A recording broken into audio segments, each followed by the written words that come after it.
Hello नमस्कार दोस्तों, Surendra sir academy में आप सभी का बहुत बहुत स्वागत है। मैं शुक्ला सर आज आप लोगों से डिस्कशन करेंगे दिन भर में जो बनी हुई महत्वपूर्ण खबरें हैं। ठीक है, सभी लोग जुड़ जाइए और साथ में देखिए कि आज कौन कौन सी खबरें बनी हैं जो हमारे एग्जाम में महत्वपूर्ण रखती हैं। ठीक है, चलिए देखते हैं पहला क्वेश्चन क्या बना है। किस देश के साथ नई दिल्ली में रक्षा मंत्रियों की वार्ता आयोजित की गई? ऑप्शन नंबर ए क्या है? Indonesia. Option number B Iran. Option number C France. Option number D रूस। तो क्या होगा? भारतीय प्रतिनिधि मतलब भारत की तरफ से रक्षा मंत्री का नेतृत्व किसने किया? राजनाथ सिंह ने। जबकि इंडोनेशिया की तरफ से कौन आए थे? जनरल प्रबावो सुबियाटो। ठीक है, इन्होंने क्या किया? कहाँ के? इंडोनेशिया की तरफ से प्रतिनिधि किया। ठीक है, रक्षा मंत्रियों की बैठक के दौरान इन्हें औपचारिक रूप से क्या दिया गया? गार्ड ऑफ ऑनर भी दिया गया। किसे? जो इंडोनेशिया के रक्षा मंत्री थे। क्यों? जनरल प्रबावो सुबियाटो को। ठीक है, आपको ये भी पता होना चाहिए। साथ में आपको ये पता होना चाहिए इंडोनेशिया के पीएम कौन है इस समय? Joko Widodo. ठीक है, इंडोनेशिया की राजधानी क्या है? जकार्ता। ठीक है, इंडोनेशिया एक ऐसा देश है जो कई द्वीपों से मिलकर बना हुआ है। ठीक है, ये कहाँ आता है? इंडियन ओशंस में आता है, ये भी आपको पता होना चाहिए। ठीक है, भारत और इंडोनेशिया के मध्य। ठीक है, चलिए अगला क्वेश्चन हम लोग देखते हैं। दूसरा नंबर क्वेश्चन आपका क्या बना हुआ है? तो अर्थ साइंस मिनिस्ट्री ने भारत के मेट्रोलॉजी साइंस डिपार्टमेंट के लिए कौन सा मोबाइल ऐप लॉन्च किया है? ऑप्शन नंबर ए है मनी। ऑप्शन नंबर बी है मौसम। ऑप्शन नंबर सी है frame card. Option number D है प्रवासी रोजगार। तो केंद्रीय स्वास्थ्य और परिवार जो कल्याण मंत्री हैं हमारे कौन? डॉक्टर हर्षवर्धन ने, उन्होंने मौसम पूर्वानुमान के लिए मौसम मोबाइल ऐप लॉन्च किया है। ये क्या करेगा? यह ऐप पृथ्वी यानी जो हमारी अर्थ साइंस मंत्रालय है यूएसए की, उसकी 14 नंबर स्थापना दिवस के अवसर पर इसे क्या किया गया? लॉन्च किया गया। इस ऐप को किन से बड़ी बड़ी संस्थाओं ने विकसित किया है, डेवलपमेंट किया है, उनके भी आपको नाम पता होना चाहिए। तो देख लीजिए नाम। इस ऐप को international crops research institute for semi एरिट्रॉपिक्स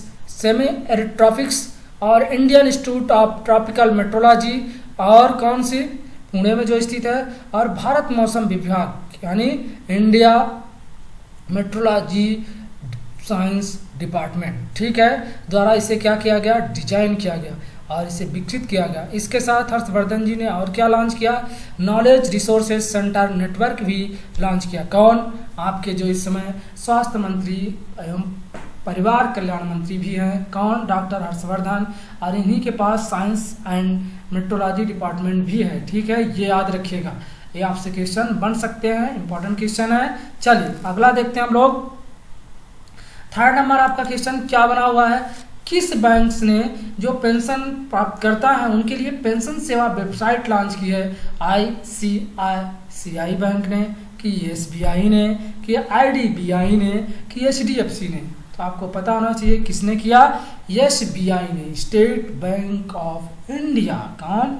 ठीक है, चलिए अब हम लोग देखते हैं कि स्टेट बैंक ऑफ इंडिया का गठन कैसे हुआ, कैसे बना इसका स्टेट बैंक ऑफ इंडिया। तो याद रखिए 2 जून 1806 को कौन बना? बैंक ऑफ कलकत्ता बना। 15 अप्रैल 1840 को कौन बना? बैंक ऑफ बॉम्बे बना। 1 जुलाई 1843 को कौन बना? बैंक ऑफ मद्रासा बना। ठीक है, बैंक ऑफ कौन सा? मद्रास। फिर 27 जनवरी 1921 को इंपीरियल बैंक ऑफ इंडिया की स्थापना हुई। यही इंपीरियल बैंक ऑफ इंडिया आगे चल के क्या बना? 1 जुलाई 1955 को स्टेट बैंक ऑफ इंडिया बना, जिसका हेडक्वार्टर कहाँ है? जिसका हेडक्वार्टर मुंबई महाराष्ट्र में है। ठीक है, चलिए देखते हैं। अभी सभी लोग लाइक और शेयर जरूर कर दीजिए। फोर्थ नंबर पे आते हैं। फोर्थ नंबर पे क्या आपका क्वेश्चन है कि the India way strategy for uncertain world पुस्तक के लेखक कौन है? आपको ऑप्शन में दिया गया doctor S Jaishankar. Option number B Urjit Patel. Option number C Nishi Chawla. Option number D K Sachchidanand. इसका आंसर क्या हो जाएगा? इसका आंसर हो जाएगा doctor S Jaishankar. S Jaishankar कौन है? ये आपके विदेश मंत्री। इन्होंने पुस्तक लिखा कि भारत की स्ट्रेटेजिक लोग जो इस समय लड़ाइयाँ चल रही हैं, आप देख रहे होंगे कि चाइना और अमेरिका, साथ में भारत के भी जो पड़ोसी राज्य हैं कहीं ना कहीं थोड़ा बहुत सवाल खड़ा कर रहे हैं। क्यों कर रहे हैं? क्योंकि सबका जो मेन मुद्दा है स्ट्रेटजिक लोकेशन का है, ठीक है। और इस पुस्तक को किसने विमोचित किया या प्रकाशित किया ये भी आपको पता होना चाहिए।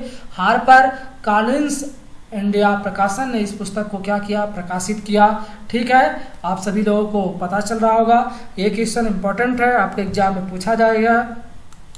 चलिए 5th नंबर क्वेश्चन देखते हैं। भारत ने बांग्लादेश को हाल ही में कितने रेल इंजन सौंपे हैं? ऑप्शन नंबर ए दिया गया है 15, ऑप्शन नंबर बी दिया है 10, option number C 17, option number D 14, ठीक है। भारत द्वारा बांग्लादेश को कितने 10 ब्रॉड गेज रेल इंजन सौंपे गए हैं। इन रेल इंजनों को पश्चिम बंगाल के कौन से नादिया जो जिला है वहां पे एक रेलवे स्टेशन है ग्रेड स्टेशन, वहां से रवाना किया। जबकि दूसरी ओर बांग्लादेश ने वहां पे दर्शन रेलवे स्टेशन है वहां पे उससे क्या किया? प्राप्त किया। भारत ने बांग्लादेश के बीच जो है किस पॉलिसी के तहत इसे दिया है? तो नेबरहुड फर्स्ट पॉलिसी के तहत हमने बांग्लादेश को क्या किया? 10 ब्रॉड गेज रेल इंजन दिए, ठीक है। ये भी आपको पता होना चाहिए। भारत और ये भी पता होना चाहिए कि बांग्लादेश के समय प्रधानमंत्री कौन है? शेख हसीना। राजधानी क्या है? ढाका। और मुद्रा क्या है? टका। आपको ये भी पता होना चाहिए कि इस समय हमारे केंद्रीय मंत्री कौन है और बांग्लादेश के रेलवे मंत्री कौन है। तो इस समय हमारे रेल मंत्री कौन है? पीयूष गोयल, ठीक है। और बांग्लादेश के रेल मंत्री कौन है? मुजीबुल हक, ठीक है। ओके, चलिए आप सभी लोगों को चीज़ें समझ में आ रही होंगी, मैं ऐसी उम्मीद करता हूँ, ठीक है। आप सभी लोग जरूर देखा कीजिए वीडियो पूरा और आप सभी लोग मेहनत कीजिए जो आपके काम आ सके, ठीक है। चलिए अब अगला क्वेश्चन देखते हैं 6 नंबर। तंजानिया के पूर्व राष्ट्रपति का नाम बताइए जिनका हाल ही में निधन हो गया, जिन्होंने 1995 से लेकर 2005 तक देश के तीसरे राष्ट्रपति के रूप में कार्य किया। Option number A Abiy Ahmed, option number B Benjamin ओकाम्पा, option number C Uhuru Kenyatta, option number D Abdullah Kassim Hanga. Tanzania के राष्ट्रपति कौन है इस समय वर्तमान में? जॉन मैगुफुली। कौन थे ये? बेंजामिन ओकाम्पा थे जिनका हाल ही में निधन हो गया।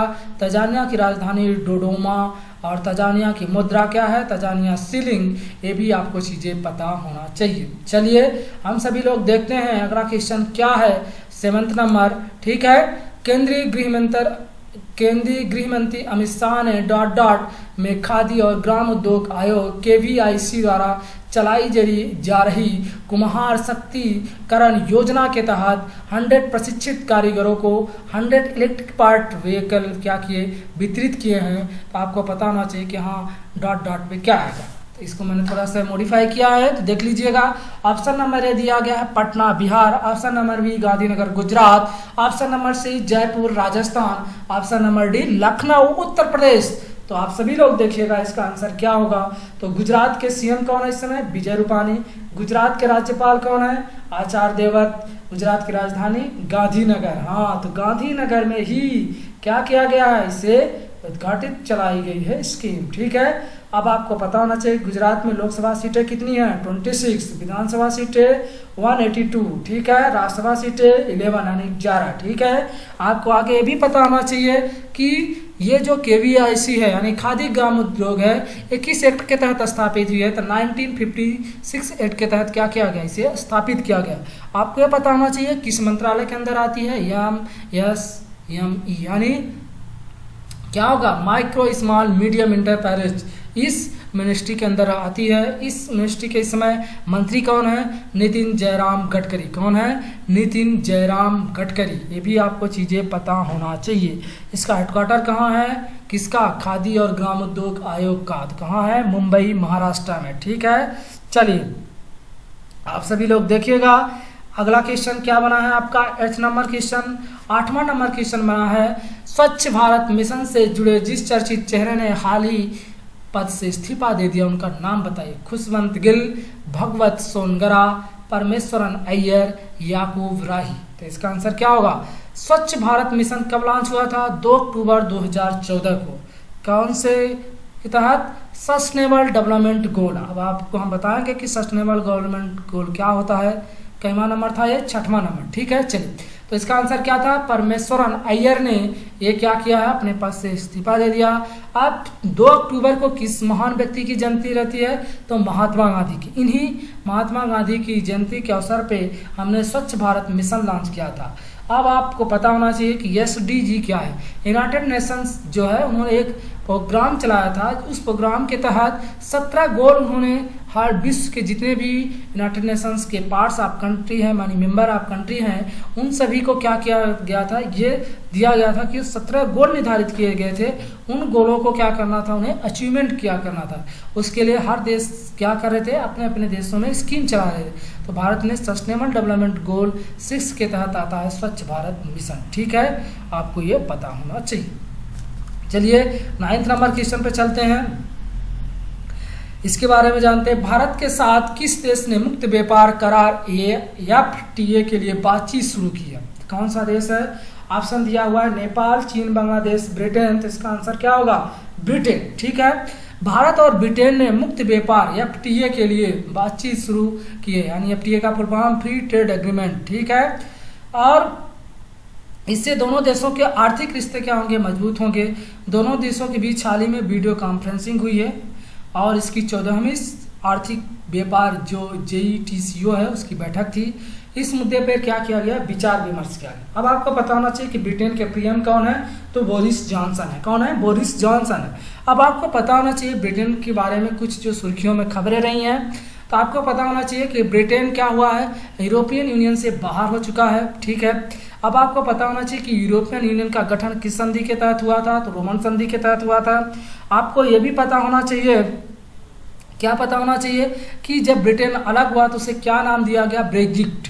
तो आपसे पूछ देगा कि कौन सा हाल ही में देश ब्रेग्जिट से बाहर हुआ, तो याद रखिएगा ब्रिटेन। ठीक है, तो ब्रिटेन के प्रधानमंत्री बोरिस जॉनसन, इनका नाम याद रखिए। इन्हें कोरोना वायरस हुआ था। ठीक है, ये सभी चीज़ें आपको पता होना चाहिए। अब जो यूरोपीय यूनियन है इसका हेडक्वार्टर कहाँ है, तो इसका हेडक्वार्टर कहाँ है? इसका हेडक्वार्टर ब्रुसेल्स की राजधानी ब्रुसेल्स में है, बेल्जियम की जो राजधानी है वहाँ पे इसका क्या है? हेडक्वार्टर है। इसकी औपचारिक रूप से इसकी स्थापना 1961 से मानी जाती है। ठीक है, और रोमन संधि के तहत 1957 में हो चुकी थी। ठीक है, ये आपको पता होना चाहिए। इस समय इसके अध्यक्ष कौन है, तो डोनाल्ड टस्क। ठीक है, डोनाल्ड टस्क इस समय इसके क्या हैं? अध्यक्ष हैं। ठीक है, चलिए अगला और लास्ट क्वेश्चन हम लोग देखते हैं। 10वां नंबर क्वेश्चन आपका क्या बना हुआ है? ठीक है, सभी लोग जुड़िएगा और शेयर कीजिए। 10वां नंबर आपका क्वेश्चन है कि डेयर टू ड्रीम 2.0 प्रतियोगिता का शुभारंभ किसने किया है? Option number A DRDO, option number B BSNL, option number C MNTL, option number D ISRO. तो कौन से किया है? तो किस डिपार्टमेंट ने? DRDO ने। पूर्व राष्ट्रपति APJ अब्दुल कलाम जो आपके थे, इनकी पुण्यतिथि कितने नंबर की? 5th नंबर के अवसर पर कौन सी? DRDO ने डेयर टू ड्रीम 2.0 का क्या किया? इनोवेशन किया। और एक किसके लिए था? जो बड़े इनोवेशन होते हैं, इनोवेटर्स और स्टार्टअप्स, इनको बढ़ावा देने के लिए क्या है? खुली स्पर्धा के रूप में इसे शुरू किया। अब आपको पता होना चाहिए कि DRDO की स्थापना कब हुई थी, इसका हेडक्वार्टर कहाँ है? तो DRDO की स्थापना कब हुई थी? 1958 में। इसका हेडक्वार्टर कहाँ है? नई दिल्ली में।